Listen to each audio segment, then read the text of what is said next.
The students coming in, what one finds is that there has been academic degradation, but also there is much less curiosity about the outside world.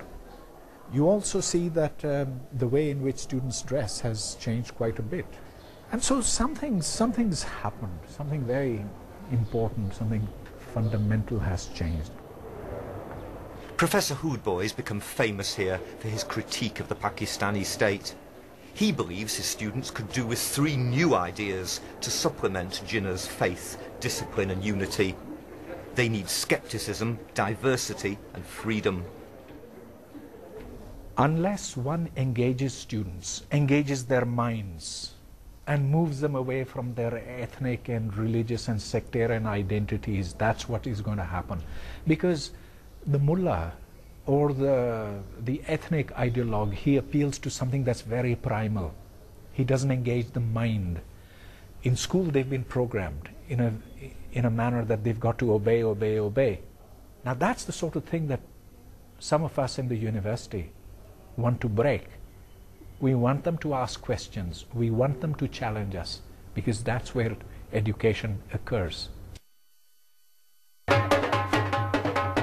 But for most of Pakistan's 174 million people, education of any kind is something of a luxury.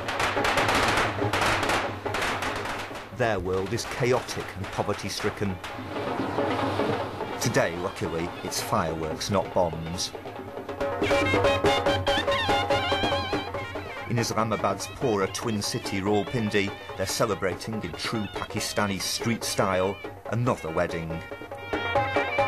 In neighbourhoods like this, where some live on less than 70p a day, they don't bother with invitations.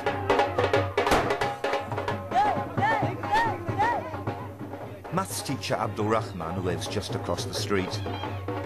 Like everyone here, he suffers from the state's everyday failures. A shortage of jobs, of justice, of good schools, of electricity and running water. Failures that America and Pakistan's own secular elite fear may drive devout people like these into the arms of the militants. But in fact, Abdul Rahman still wants a democratic system.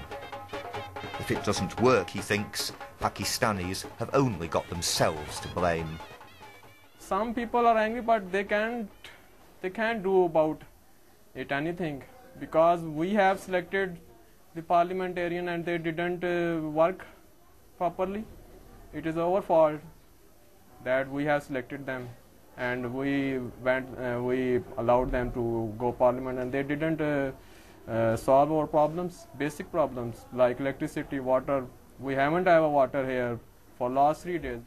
Democracy hasn't brought the fairer, more Islamic system that he'd like to see, but he doesn't believe that a system of Taliban-style punishments would either.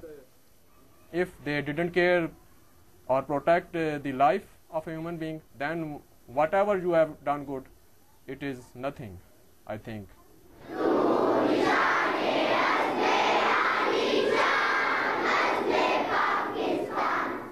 Will life be better for young Pakistanis like these who are studying at Abdul Rahman's school? Jinnah taught that with faith, discipline and selfless devotion to duty, there's nothing worthwhile you can't achieve.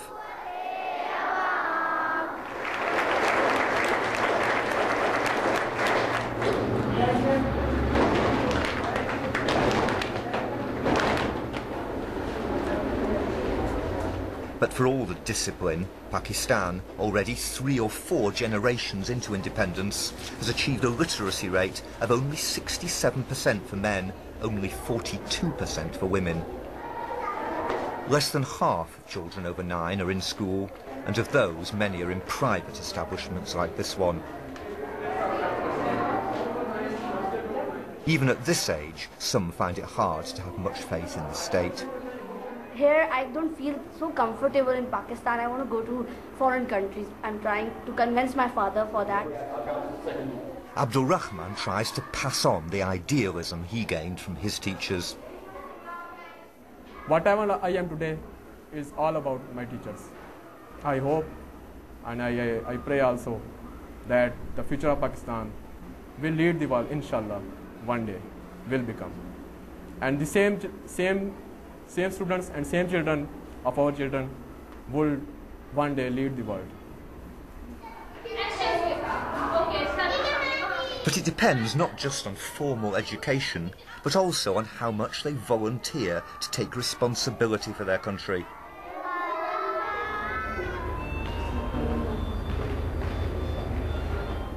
In an Islamabad hotel, a most provocative foreign visitor is on a mission to encourage young people to do just that. Majid Nawaz, a British-born Pakistani, has come to try to open students' eyes to the threat of extremism. I want to tell you my life story so that we can learn lessons from my own journey through an extreme Islamist organization. He's telling his audience, from the northwest frontier province, a Taliban stronghold, how he spent 14 years in Hizb ut-Tahrir. It's a party that wants to replace existing governments with a worldwide Islamic state. But Nawaz now believes that that's wrong. Islam and Islamism are completely different.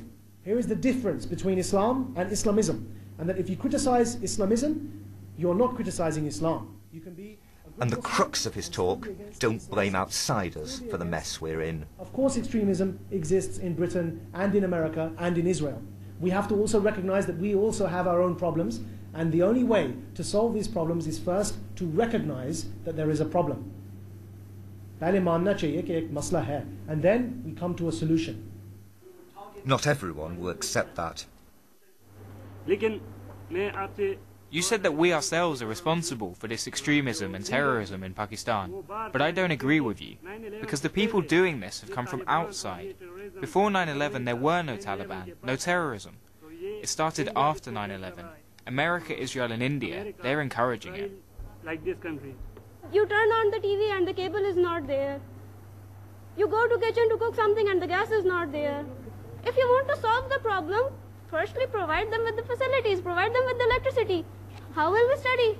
How will we concentrate? Then how can we solve the problem of Pakistan? We will say that leave it on its own as it is going on. Leave it. We are not concerned with Pakistan and hell with it. But the lesson of his life has been perfectly understood by some. He had every facility of life. He's living in the UK. He had everything.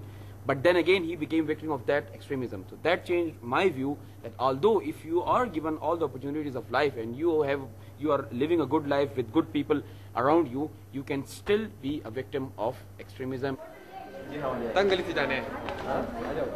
After a long, sweltering day, the audience heads home to the northwest frontier province, base of the Taliban. Most say that meeting Nawaz has altered their views about Islam and the West. It's the kind of change in outlook that he and Western governments desperately want to see among Pakistanis.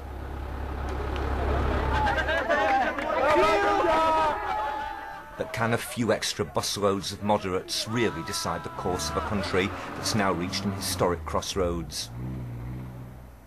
Either they move towards a dictatorial type state that is justified through religion when in fact it's irreligious, or they move towards democracy. At the moment the country is in stalemate, it's stagnated. My hope is to come here and with others, with people that are living here, Pakistanis that are here, to start a civil society movement that reaffirms and reclaims both Islam for this country and Pakistan.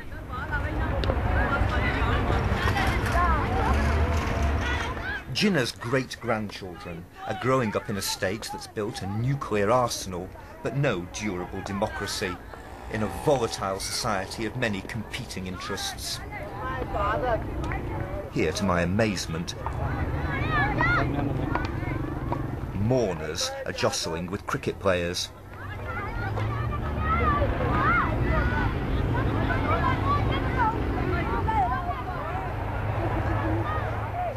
A society that does now seem increasingly committed to fighting the militants in its midst.